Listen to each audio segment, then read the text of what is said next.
సరే, ఏంటి తెలంగాణ ప్రభుత్వం మంత్రివర్గ విస్తరణ, ఉత్తర తెలంగాణలో పార్టీ బలోపేతం దిశగా అడుగులు?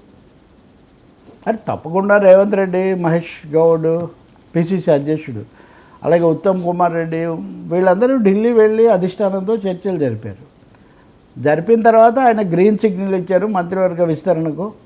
అది ఉగాదిలోపు అది ఇది అన్నారు. పేర్లు కూడా వస్తున్నాయి. ఇక్కడ రెండు అంశాలు మనం గమనించదగింది ఏంటంటే, రేవంత్ రెడ్డి పరిస్థితి షేకీగా ఉంది.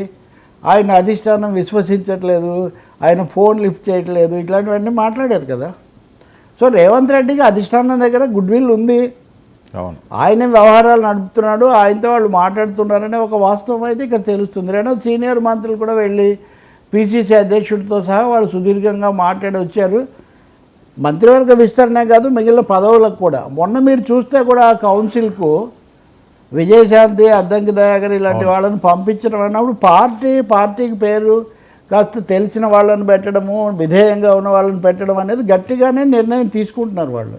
విజయశాంతి ఉదాహరణకి ఎవరు ఎక్స్పెక్ట్ చేయలేదు, కానీ ఒక సెలబ్రిటీగా అంతకుముందు తెలంగాణ ఉద్యోగం ఇవన్నీ ఉన్నాయి కాబట్టి ఆమె ఉంటే మంచిదని పార్టీ భావించింది కాబట్టి వర్గాలతో సంబంధం లేకుండా ఆమె నియమించారు. సో ఇవన్నీ రేవంత్ రెడ్డి కీలక పాత్రలోనే ఉన్నారనేది ఒకటి స్పష్టంగా అర్థమవుతుంది. ఇప్పుడు వినబడే పేర్లు చూస్తే కూడా ఉదాహరణకు వివేక్, అవును, తెలంగాణలో పెద్ద పారిశ్రామికవేత్త, మీడియా అన్నీ ఉన్నటువంటి హంగులు అన్నీ ఉన్న సామాజిక సమీకరణలు కూడా సరిపోతాయి. అలాగే సుదర్శన్ రెడ్డి మీరు అన్నట్టుగా ఉత్తర తెలంగాణ దీన్ని బ్యాలెన్స్ చేసే ఒక ప్రయత్నం. 4-5 పేర్లు చాలా స్పష్టంగా అలాగే కోమటిరెడ్డి రాజగోపాల్ రెడ్డి పేరు, అంటే కోమటిరెడ్డి వెంకటరెడ్డి ఉండగానే రాజగోపాల్ రెడ్డి పేరు కూడా వస్తూ ఉందంటే వీళ్ళంతా దిట్టమైన ఆసాములు ఎక్కువ మంది. కాస్త పార్టీని బలోపేతం చేసేవాళ్ళు, అలాగే ప్రాంతీయ ప్రాతినిధ్యం, సామాజిక ప్రాతినిధ్యం, జనంలోకి వెళ్ళేవాళ్ళు అన్న కోణంలో వెళ్తున్నట్టుగా కనిపిస్తుంది.